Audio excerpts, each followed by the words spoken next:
Well, hello everybody. You got Travels with Dottie here. And I think Dottie's here, but I think she may be a little off camera. We'll see her later when she moves to the back of the seat. She's at the front of the seat. I don't think you can see that.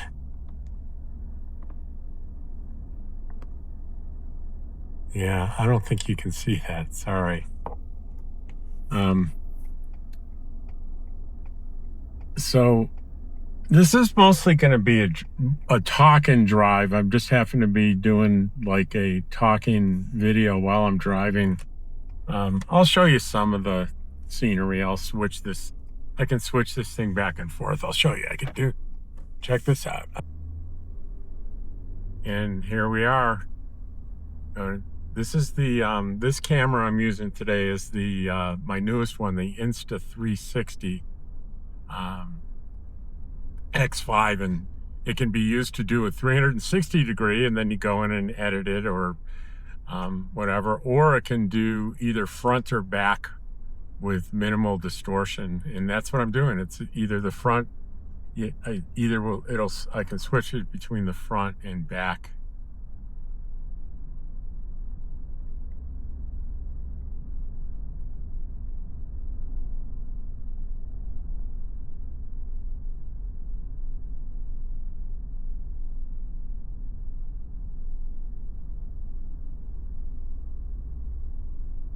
So before I start what I want to talk about, I need to go in town here, and I'm starting now because it's always good to show people the little village that I live in here in the summers.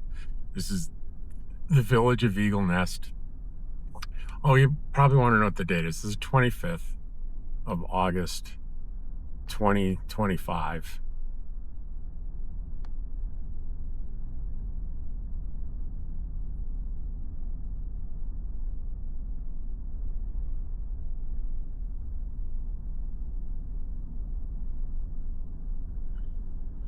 And I'm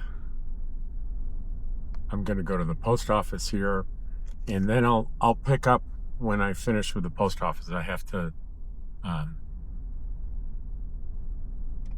put in a package here to be mailed, and I think I'm good with the time. Yeah, it's 9:30. She should be open. Hopefully everything's going to be in line with my package and everything will be good. We will see. And this is the post office here in Eagle Nest, and I will be right back.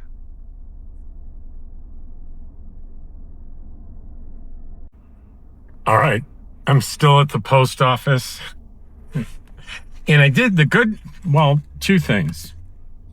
I went to Rocky's and got one of these unbelievable homemade breakfast sandwiches. Even though I've already had a breakfast sandwich this morning, I'm splurging. Look at that. I wish you could smell that. I really do. I really would. And you know what? I'm going to be very impolite because I'm going to tell you that I'm going to be eating this in front of you. Maybe I will point the camera towards the road so you don't have to see me chewing, but you might while I'm talking. I don't know. I'll try to be as polite as possible, but I don't want that to get cold. I don't want to wait to start my video because I've got right on top of my mind at least the first thing I want to talk about today. But in the meantime, I did a dumb, stupid thing, and I'm on my way to correct it. So I'm on my way back to camp because here's the dumb, stupid thing I did. I was getting ready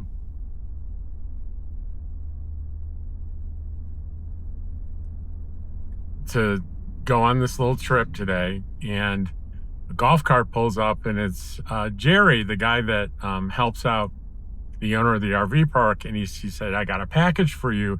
And the FedEx guy says he has a pickup for you. And I said, yeah, the pickup is in the office. It's been in there since Saturday.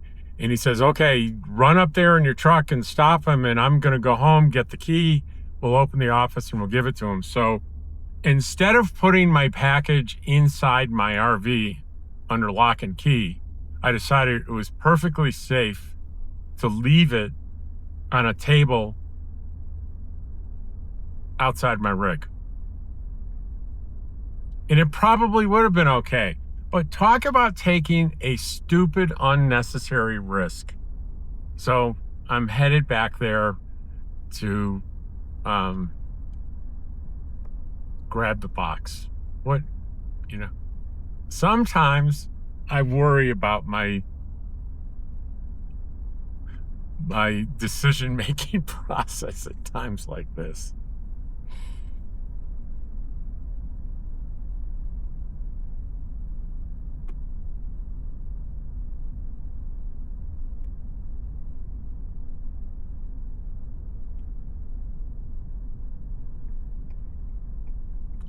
I think that the thing that makes it a little different than people can come up and steal my chairs or even maybe other things, but they're not very tempting.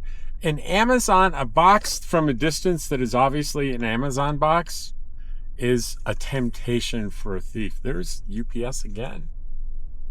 I must be a second UPS truck coming from Cimarron. So I'm going to sneak back there, pick it up and turn around. And I'm not going to make you go through the town again. So I'm going to shut it off here. And when I'm back by the post office, I'll turn it back on and start talking to you about today's topic. Okay, I'm coming back to you sooner than I promised, only because I wanted to mention something. When I picked up the box, I realized the box was open. I didn't notice it when it was delivered, but it was the tape had been either torn or sliced open, and there was nothing preventing stuff from falling out of the box, and nothing preventing someone from somewhere on the line just taking things out of the box. So I looked and everything was there. I just put it in the back of the truck. It's all with me there.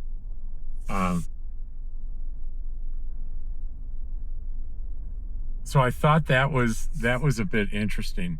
I really had shipping issues this past week. The delivery to the post office was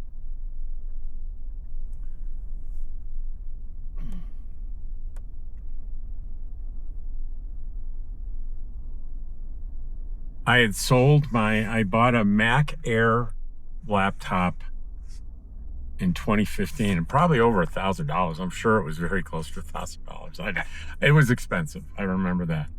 And it's 10 years old, and I went to trade it in to buy my new, my Mac Mini that I'm maybe going to get today. That's a whole nother shipping nightmare story. But I ended up trading it in. They said it has no value to us. So I sold it on eBay for $65. So I had to pack it, and that was what I brought to the post office because the guy bought it and I'm sending it to him. That was the easiest thing so far. Now, the Mac Mini, which is the new computer I'm buying, at first I bought the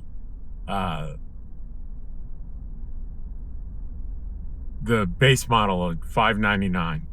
And then I changed my mind within an hour. I wanted to upgrade it to the Pro model, but after an hour, it was too late to cancel it.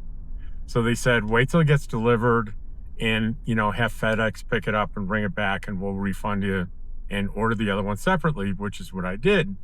And sure enough, I've got the one. It's sitting in the back here. I've had it since Friday. It was like 1-day delivery. And I tried to schedule a pickup from FedEx, and basically they said, we don't service your area. And I said, well, that doesn't make a lot of sense since you just delivered this yesterday, and I just want basically you to come back and pick it up because I've got a label, it's going back. And they couldn't help me. Basically, first they said, call back later. So I called back later, got another person Went through the whole thing again. She said, I'll tell you what, someone will call you Monday morning. It's Monday morning. Nobody called me. So I'm having to drive it all the way to Taos, New Mexico, which is, it's a little bit of a drive here, but we just, the post office. So then the new one on Thursday said, congratulations, your new Mac Mini has shipped. I'm like, great. And here's a FedEx tracking number. Well, that was Thursday, and it said it was going to be delivered today. And even as late as this morning, an hour ago, the FedEx tracking says, we don't have your package. There's no, a tracking number's been created, but we never got a package. So I called Apple, and they actually, it's pretty impressive that you get someone at 7 a.m. I called, and someone answered, and it was someone I could understand, very clear speaking, understood the situation right away. And he said, well, that sometimes happens, and I'll put in a trouble ticket, but they won't act on it until they see the day has passed and you haven't gotten it. So you may still get it. We don't know.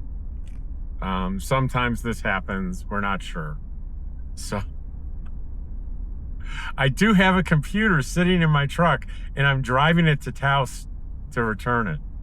I have a half a temptation to just keep the less expensive one, but I really do want the better one for video editing. So that's been, well, and also the one that they picked up this morning that they also almost missed because there was no one in the office, but Jerry saved me, and that's my old Alienware laptop that's like 13 years old. Well, it's 2013, 12 years old, that I'm sending to a repair shop in Austin to do some upgrades on it to, buff it up so it'll be a decent backup for me, because my current laptop, I'm not going to use it as a backup. I'm going to sell it on eBay, because that one is a G15 5511 Dell that I've upgraded with a 2 terabyte SSD and 64 gigabytes of memory. So I've turned it into kind of a monster. So the ones without the upgrades are going for around 600 to 700. I think I can pretty easily get 750 for it. Maybe 800. I'll probably ask 800. So anyway, so we're at the point where here's the thing that I want to talk about. And there's not that much to see, so I'm going to turn this around again. And maybe Dottie, I'm not sure. Maybe Dottie. All right, I think Dottie's in the picture there.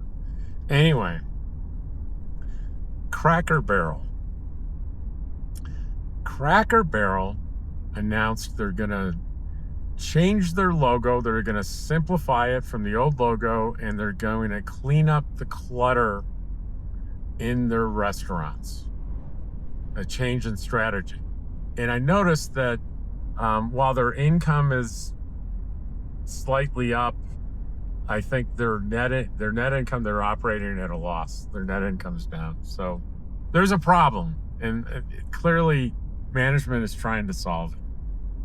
And this is not the first time a restaurant has tried to change its image a little bit. But here's what's interesting about it. It's become a flashpoint. Both all over the internet. If you Google Cracker Barrel logo, and you'll on YouTube, on Google, Reddit, everywhere, you can see it's a flashpoint.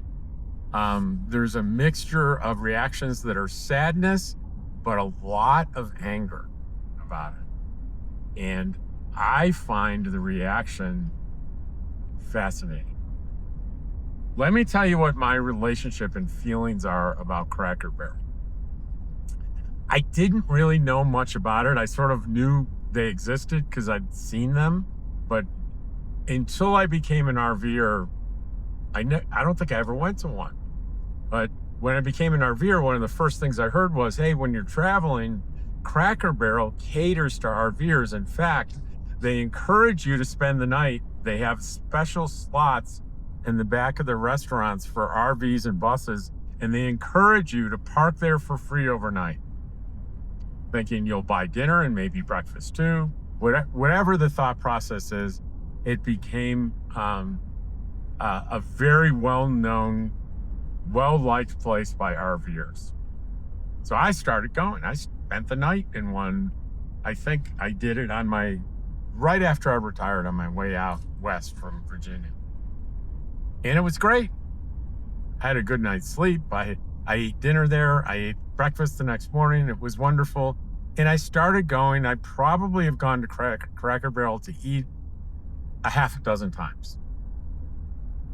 And for those of you that don't know what it's like, the first thing is that you walk into a very cluttered, eclectic gift shop to get in.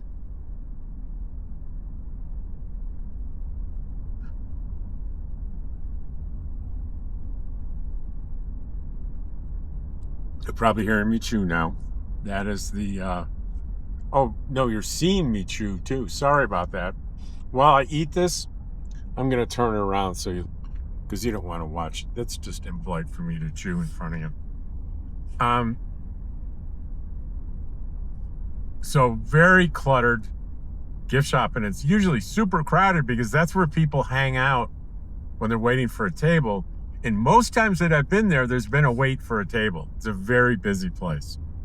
Also, all the decoration is very early 20th century decorations and artifacts. And it's pretty neat. And the logo is a image of a Cracker Barrel, a typical barrel with an older man next to it. I can't remember. I think it's like the equivalent of, it's not a mascot, but it's the equivalent of like Colonel Sanders. I think it's Uncle Gus. I'm not entirely sure.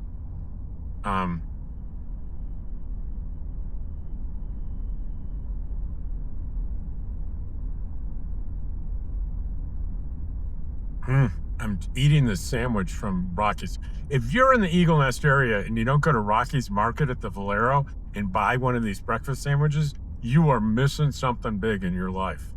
Trust me. And they're $3. I think with tax, it was like $3.18 or something.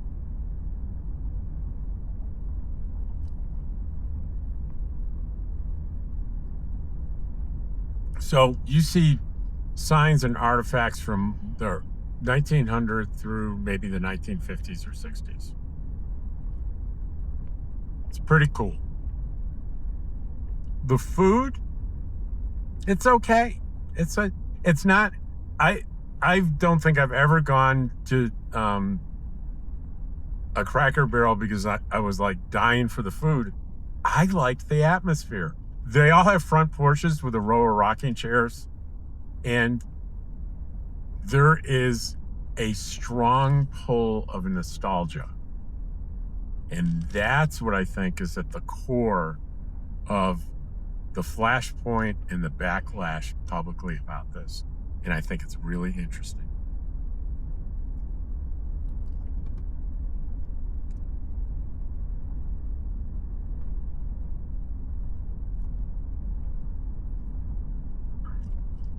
Okay, we're coming up to Angel Fire here. And so we have to go to Taos again for two reasons. Because FedEx isn't going to pick up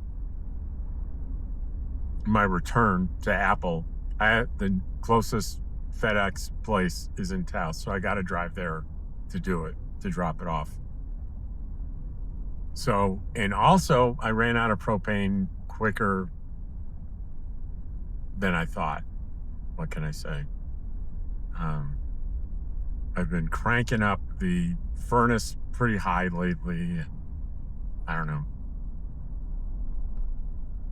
So this is probably my last propane trip this summer.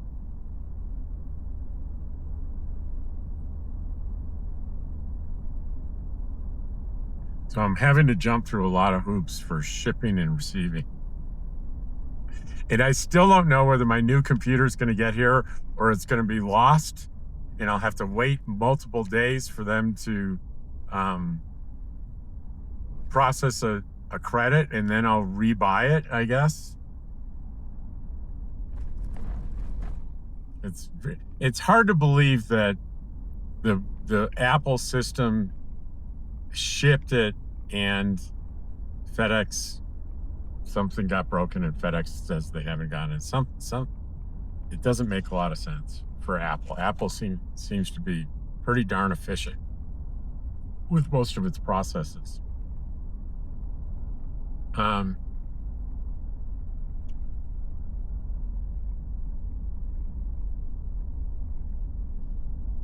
I am guilty of engaging in nostalgia and longing for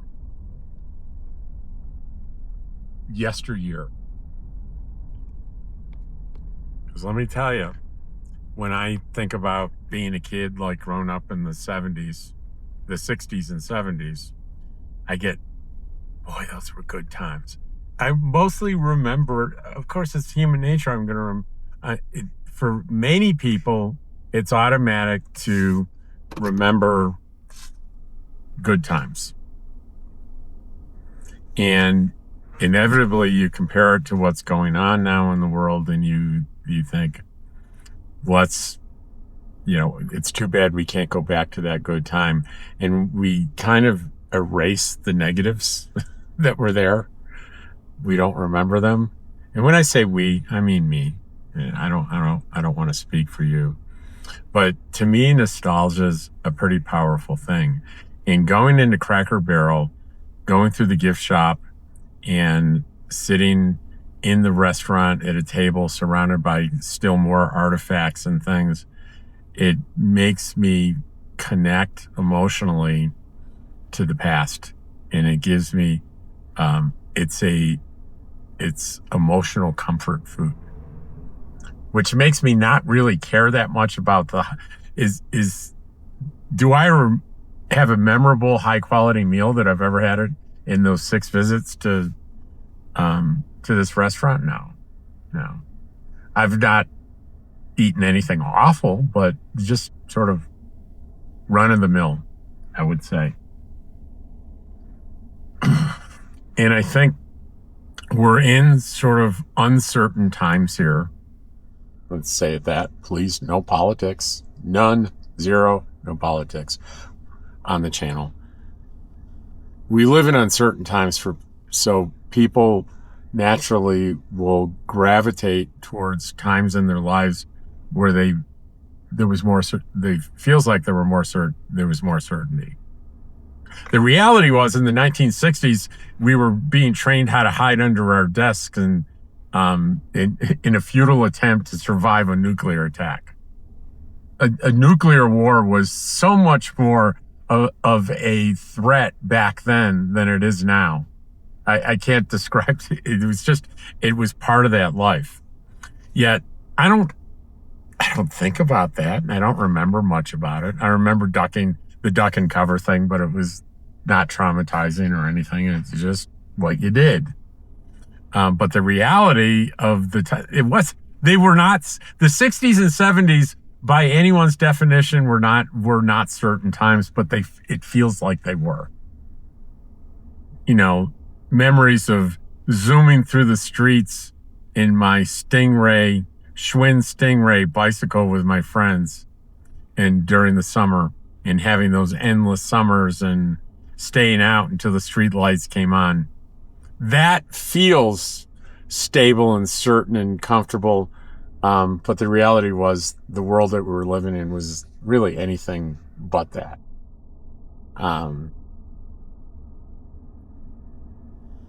But the power of nostalgia remains. And I'm pretty fascinated by it.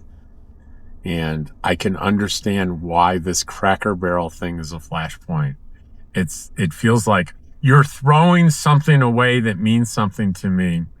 When you take away that logo that has that old man in the barrel, and you take away potentially all these artifacts that connected me to the past. As a businessman, if I had to guess, I would say that they're probably going to make the either get rid of the gift shop or make it way smaller and increase the number of tables. Because what I see in there during peak times is a lot of people waiting, which means if there's a lot of people waiting consistently, that means there's untapped capacity to turn tables over faster. And that's the name of the game in the restaurant business. And many people will come up and turn around and walk away when the wait is too long, right? Have you ever done that? I have. Hell, I'm not waiting an hour. I'll go next door. But if you walk in and there's not a wait, so that is a way maybe to increase, and they may find that, let's say they found that the margin or the net profit or profit per dollar sold is higher in the restaurant than the gift shop. Well, devote less to the gift shop and more to the restaurant. These are my guesses. I don't know for sure. That's not the important part of this conversation, though. Whether it's a good business decision or a bad business decision is not for me to say. I'm not there. And I'm not an expert in retail or retail marketing or that business. There are plenty of people that are. But I can see how people would be pretty upset. I relate more with sad than angry. I'm not angry about it. I'm sad. I'm a little sad that it'll go away. But it ties into RV life because it's one of the signposts of full-time RV life is Cracker Barrels, because you can always count on a Cracker Barrel to stay in overnight. And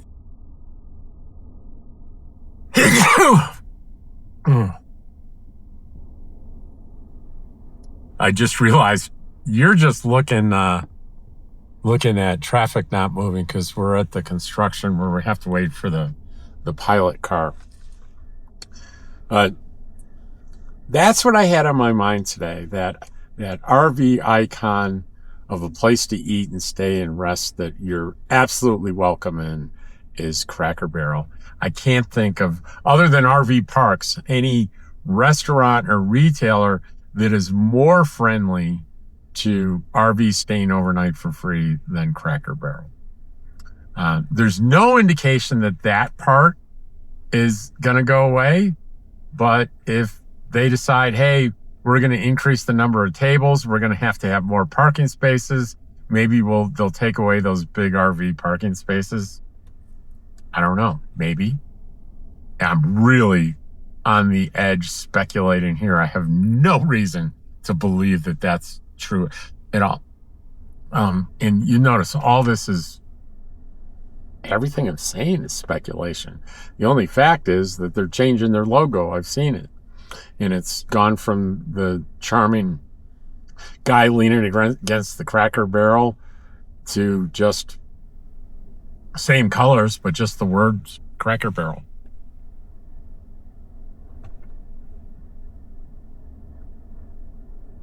At least you'll know what it is. They're not changing the name. They're changing the logo. So, it's an interesting thing. So that's all I have to say right now. And if I think of something else to say on the way in, I will turn everything back on here.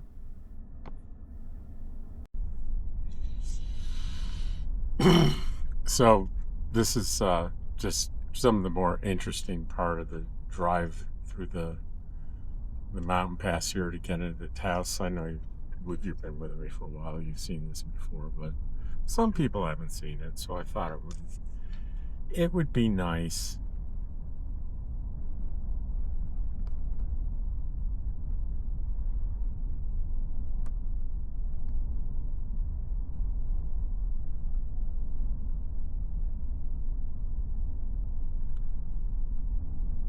See, I love these giant pine trees.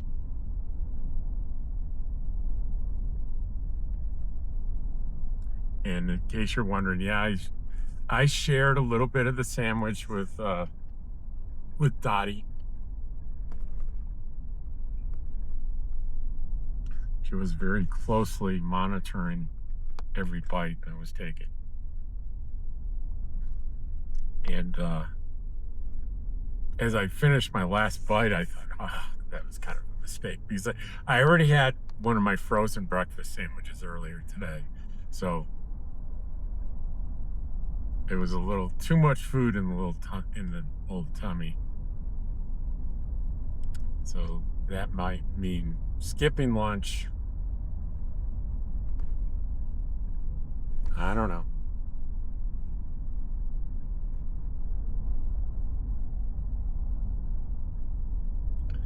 So I want to choose my words carefully here. There's an odd thing that I experience when I go to Taos. And the odd thing is that I tend to have uncomfortable encounters with people. Slightly uncomfortable encounters with people that seem especially irritable in Taos, like in the grocery store. And that's mostly the place I go, is either the Walmart or Smith's. And also there's like otherwise a vibe of, can I say, discomfort?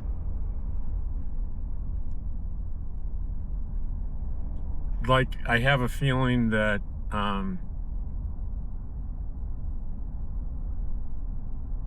usually I leave Dottie in the car with the engine running and I remote lock it. But the only place I've ever been where I'm nervous about doing that is Taos. And have I heard that Taos has some big crime problem? Absolutely not. No, I haven't. It's just a visceral feeling. And for a long time, I kept it to myself, and I started asking fellow nomads that have traveled this area, and I get exactly the same thing, the same description that I'm giving you, almost word for word. Then a viewer came by the museum on Saturday, and I happened to mention that, and his eyes lit up, and he's like, I thought I was the only one. And he was very adamant about his experience. And after that conversation, I began thinking about something that I heard years ago, and I went and looked it up, and here it is. Something like 2% of the residents of Taos report they hear a low-frequency humming noise in Taos, that ostensibly when they leave town, they don't hear it. And it causes headaches and nausea and irritability. And I'm wondering, and no, there's been all sorts of study, including scientists from Los Alamos nearby, studying the phenomenon. I mean, 2% doesn't seem a lot, but that's a lot of people to come forward and saying, I'm having this particular experience. It's a lot of people, not to be ignored. And certainly to get some of the resources of Los Alamos to study it, there's legitimacy in the reports, but no theories or conclusions about what exactly is it. And I ask, I don't know if you noticed that a lot of people have passed me. So you're thinking, why are you driving so slow? I am driving 47 and the speed limit's 45. So these folks passing me are clearly speeding and clearly have no patience for going the speed limit on this road, which I think is unfortunate. But if you're interested, go ahead and look up, just Google low frequency sound Taos, New Mexico, and you'll find a ton of information on it. Now, I've not heard it.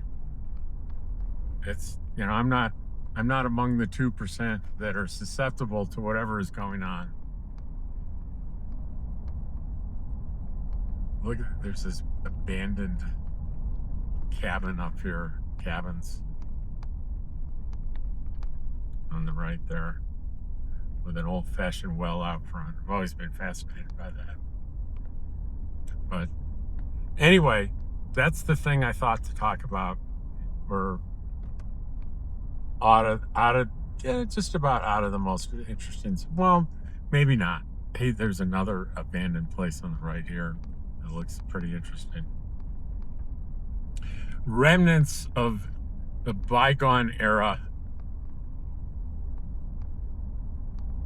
1800s. Nostalgia, right? More nostalgia. So since we're still in a pretty interesting part, well, there's an RV park to the left here that you can pass right by and not notice. It's off Forest Road 437 there. There's also, I think, a golf course back there as well. I've never driven back there.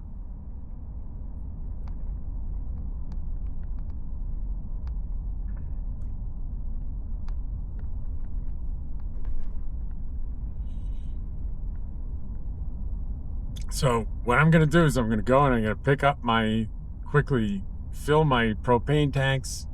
I got to go to Smith and get a couple packages of sushi and drop off that FedEx package, and I'm going to head right back. I'm not going to hang around just because of the look. I don't mean to be disrespectful to anybody that lives or works in Taos, but I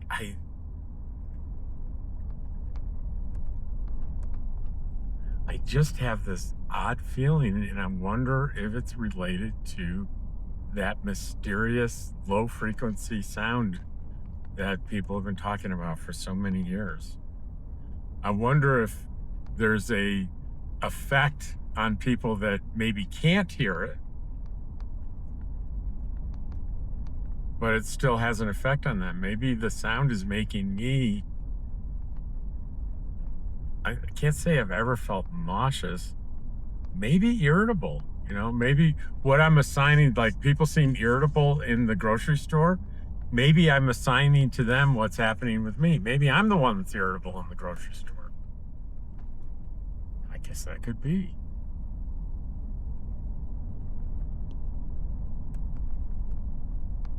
But other than the inexplicable feelings, I otherwise love Taos.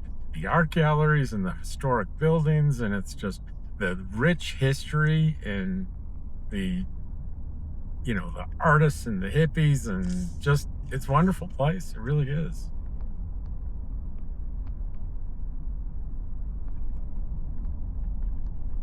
All right, I'm going to shut her off. Well,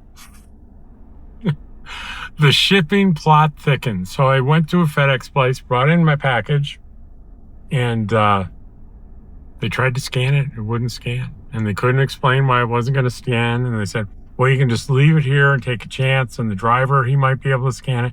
I'm like, it's $599. No, I'm not going to leave it here. So what am I going to do? Well, we have the problem with the new higher priced one not being supposed to be delivered today. It's not. I did, and I did find a video of a guy that had the base model, just like I have here, that I'm about to return. And he did a video of him doing some really intensive video editing, and it was just fine. And he said, like, unless you're doing buku special effects and layers, the base model's fine. So I can still take this home, open it, try it out, And there's still the return window is open, I think. Let me see. Return window. Let's see.